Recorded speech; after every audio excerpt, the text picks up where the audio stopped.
aquí en la Ciudad de México.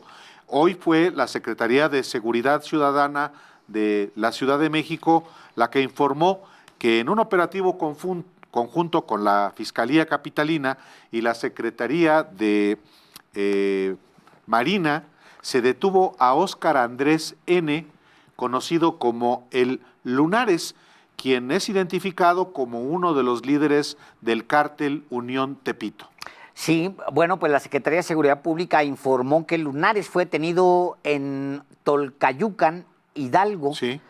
Luego de ser ubicado por efectivos de la Policía de Investigación y de la Policía Capitalina a través de diversos trabajos de investigación e inteligencia de campo. Y si usted está viendo la transmisión que le estamos haciendo totalmente en vivo por YouTube y por televisión abierta, pues verá el traslado de este personaje en uno de esos vehículos, esas que le llaman ¿cómo les llaman los rinocerontes les llaman? Pues es un armado, básicamente, es un vehículo con un alto blindaje, con torretas incluso pues artilladas, y pues seguido.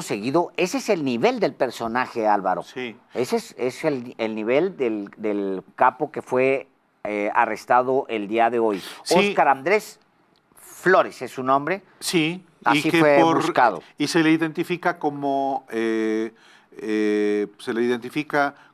Óscar Andrés N., precisamente por cuestiones de debido proceso. Sí. Pero efectivamente este personaje, identificado como el líder del cártel Unión Tepito, fue detenido en posesión de drogas y armas y cuenta con una orden de aprehensión por el delito de privación de la libertad en su modalidad de secuestro express agravado, que fue emitida desde el 30 de noviembre.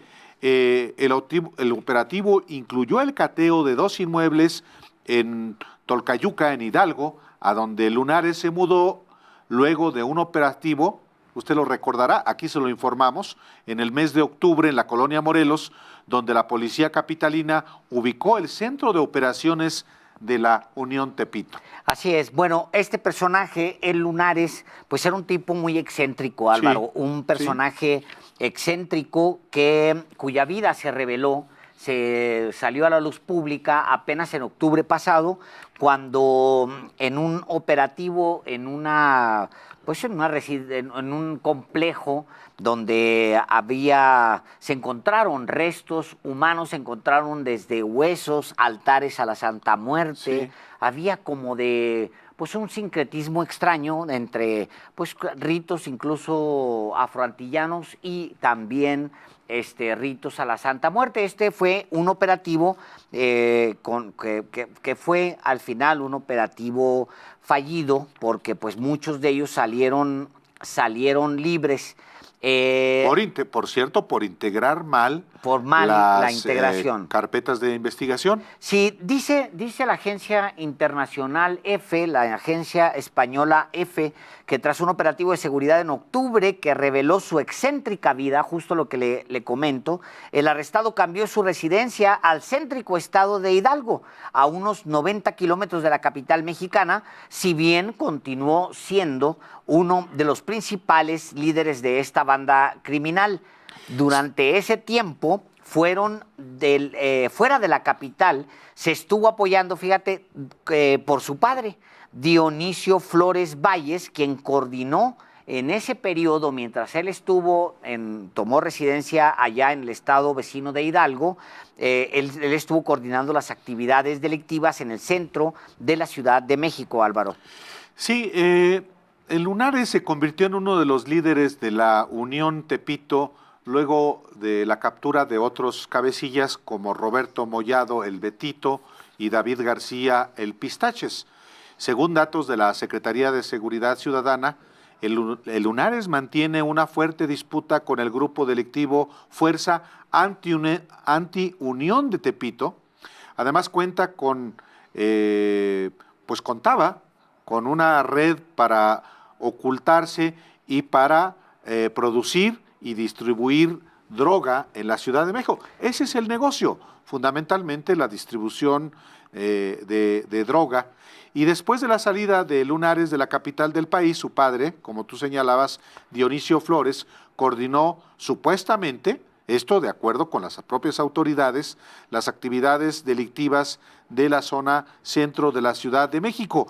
Por cierto, bueno, en octubre cuando se intentó capturarlo, las propias autoridades informaron que el Lunares es partidario o es afecto a los rituales satánicos de colocar grandes altares en donde se utilizan cráneos humanos y bueno, inclusive se ordenó el homicidio de integrantes de grupos rivales para usarlos como ofrenda. Fíjate nada más, bueno, pues en total fueron hallados en ese momento, en el operativo de octubre, se encontraron 35 mandíbulas, Álvaro. 35 mandíbulas. Humanas, 27 dientes, otros 36 cráneos y 32 huesos largos humanos. En octubre también es cuando se supo más sobre su vida, porque pues al entrar se hallaron también muchas fotografías, se encontraron muchas fotografías, se encontraron pues esto que decía Álvaro, altares de rituales satánicos, en fin, pero creo que una de las cosas más importantes de los hallazgos que se dieron ahí, Álvaro, es los laboratorios. Sí. Es decir, todo todas las drogas químicas en el mundo procuran no hacerse en lugares cerrados, adentro de las ciudades, sino que se van al campo. A la sierra, por ejemplo, sierras. por eso... ¿Por qué? Sí, porque sí, es muy hediondo, les llaman, sí, huele muy mal, huele feo o huele muy fuerte. Sí. Y entonces es fácil de detectar. Llama la atención. Llama mucho la atención. Las primeras cocinas, son los laboratorios donde se procesa el fentanilo o los precursores, sobre todo la metanfetamina. Las primeras cocinas eran del cártel del Milenio o de los Valencia. Estaban en el estado mexicano de Michoacán. Yo hace muchos años, cuando pues empezaba trabajaba yo agregado en un buró de corresponsales aquí en México, de un medio tejano, y pues me metí junto con otros a unos laboratorios en Michoacán, y a 1 kilómetro empiezas a oler a químicos, como mezcla como de cloro, tal, y estos laboratorios son muy hediondos. La evolución de los laboratorios la puedes encontrar, para quien haya visto la película de Breaking Bad, puede darse cuenta. El primer, aquel personaje, Walter White, empieza cocinando metanfetamina en Nuevo México, en las afueras de Albuquerque. ¿Por qué? No es una casualidad.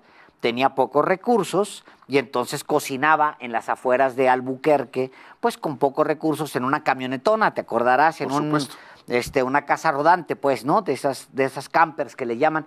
Y luego, posteriormente, ya con dinero, empezó a hacer laboratorios subterráneos, que es en los laboratorios que se vuelven más sofisticados porque ahí filtran el aire, filtran todo esto. Esa evolución la puedes ver tú ahí. Y esa evolución, en esa serie Breaking Bad, y esa evolución obviamente ya pasó por Tepito, porque si tú te atreves a hacer un laboratorio en el corazón de Tepito, es porque ya tienes tecnología para hacerlo. Sí, y al parecer esto es lo que ha ocurrido. La producción de drogas sintéticas en Tepito, pues tiene que ver precisamente con esto. Ahora, las zonas de influencia de Lunares, de acuerdo con las autoridades, no solamente está en el centro de la ciudad y la delegación Cuauhtémoc, que es la más céntrica, sino en Miguel Hidalgo, Benito Juárez, Venustiano Carranza, Azcapotzalco, Coyoacán, Gustavo Amadero, Iztapalapa, Magdalena Contreras, y esto en la Ciudad de México, pero también en los municipios del Estado de México como Naucalpan, Nezahualcóyotl y Tlanepantla en el Estado de México. Hay que decir también que en la Ciudad de México y en el Valle de México en general, pues hay cada vez más, lamentablemente, un alto consumo de drogas. Hay mercado, y a ese mercado hay que abastecerlo.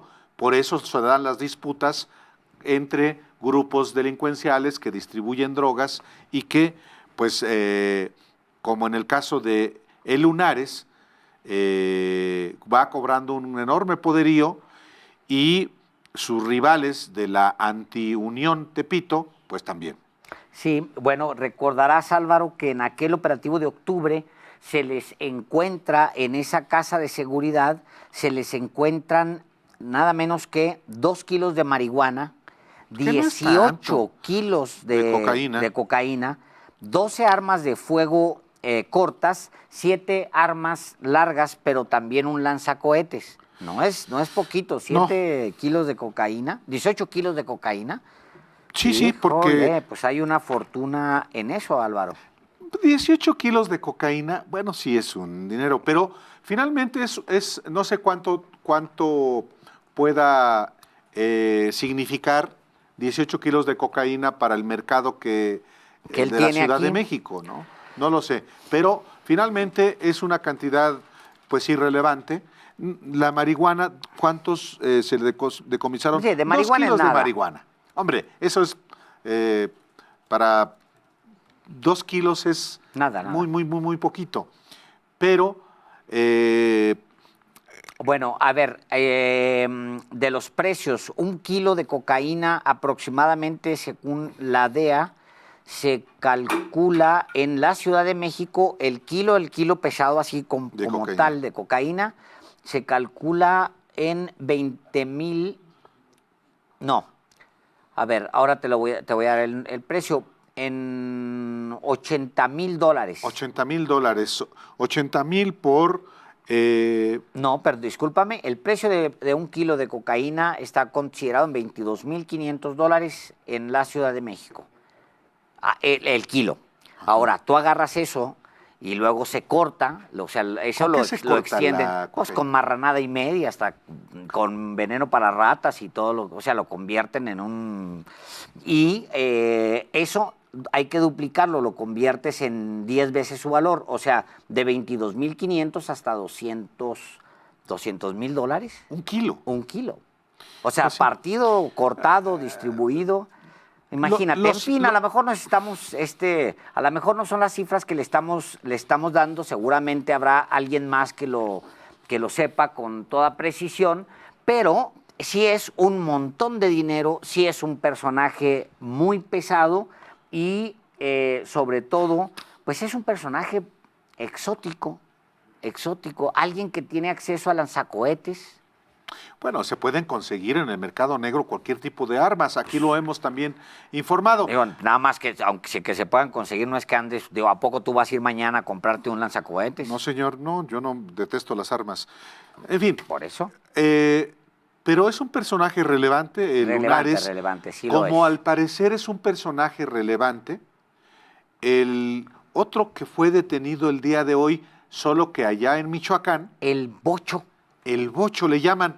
Sí, policías de Michoacán detuvieron hoy viernes a Luis Ayala N., alias El Bocho, un joven de solo 18 años de edad, 18 años. identificado como uno de los jefes, o como el jefe local de sicarios de los Viagras, y vinculado a una masacre De a la 19. muerte de 19 hace que un mes. Te Hace unos acordarás, meses. hace unos meses, te acordarás que hubo en un día aparecieron en distintos lugares en Culiacán, perdóname, Michoacán. en Michoacán, en Uruapan, aparecieron un día en la mañana 18 cuerpos pues mutilados, completamente cortados, sin cabeza, etcétera, y distribuidos en bolsas, otros colgados y todos puestos en distintas partes de Uruapan.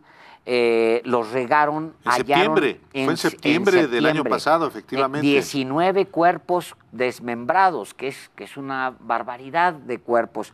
Bueno, pues este personaje, este muchacho, el Bocho, está vinculado a eso, a esos 19 muertos que aparecieron otro mes, hace varios meses, pero también vinculado, pues se dedica a ser sicario.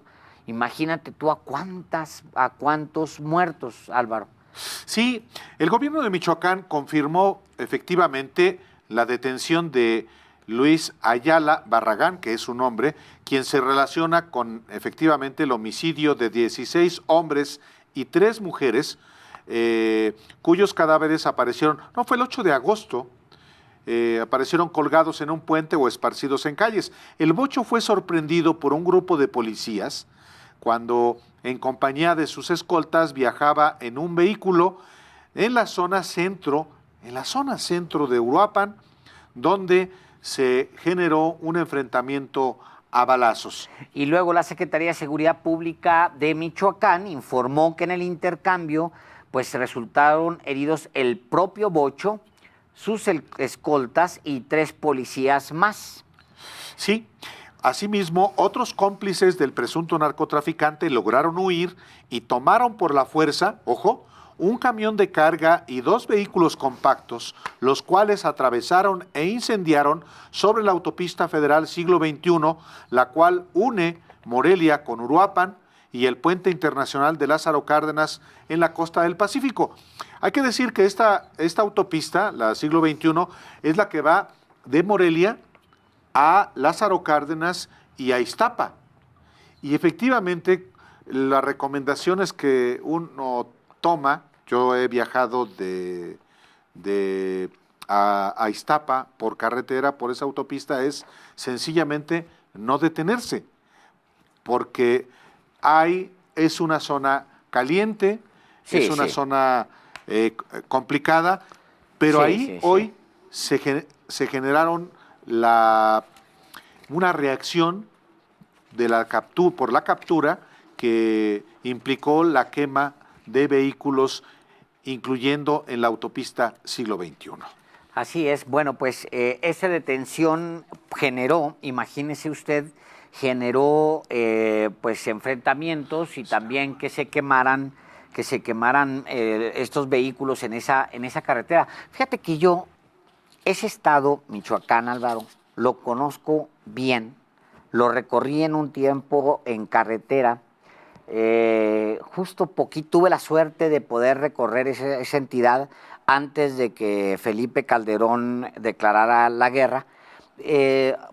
Hay un periódico local que se llama La Voz de Michoacán. Sí, cómo no. Y en ese tiempo, don Miguel, que falleció, el dueño, nos contrató a un grupo de periodistas, de consultores, como consultores, para trabajar en las corresponsalías. Ya. La de Uruapan, la de acá, la de allá. Entonces anduvimos un grupo de periodistas entrevistando a los reporteros locales, contratando gente, en fin, haciendo una red de corresponsalías y recorrimos pueblitos, nos aventamos un mes en carretera. Es un estado maravilloso. Es una de las cosas más hermosas. No solamente... Es uno de los Méxicos más maravillosos. Lástima que lo perdimos.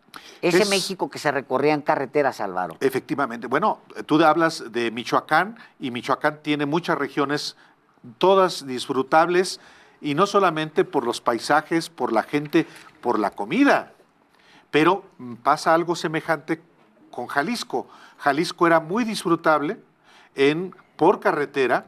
No solo hablo de Jalisco porque es el estado de donde yo soy, y efectivamente podía uno andar por carretera hermoso en la los noche paisajes. sin problema. Pero es todo el territorio, ¿eh? Igual uno sabe que hay ciertas regiones tradicionalmente más inseguras. Por ejemplo, en el caso de Michoacán, Aguililla o la región de Tierra Caliente, hay ciertas regiones, pero aún así... Sí, que siempre han estado, pero aún así no había estas, que donde quieran, hasta en las carreteras, ahora no puedes ni andar en carretera, no andes de noche. De día no se puede andar en muchas carreteras. De día es una gran pena. Me estoy recordando que justo nuestro colega astillero, Julio Hernández López nos contaba Astillero. hace poco que cuando andaba de novio, Julio Astillero, y trabajaba acá en la Ciudad de México, se iba a San Luis, creo que entonces iba, y luego regresaba Julio en la mañana para llegar a la jornada manejando, ¿no? Sí. Y dice, no, pues a veces me cansaba y se quedaba dormido en su carro. Entonces, estamos hablando de hace muchos años, se quedaba dormido en la carretera. No pasaba nada. No pasaba nada. Y eso ya no es posible. Las familias se hacían a un lado en las carreteras y ahí te dormías cuando te ibas trasladando ya a no alguna es posible parte. Todo eso se perdió. Todo eso se perdió a partir de un burradazo brutal.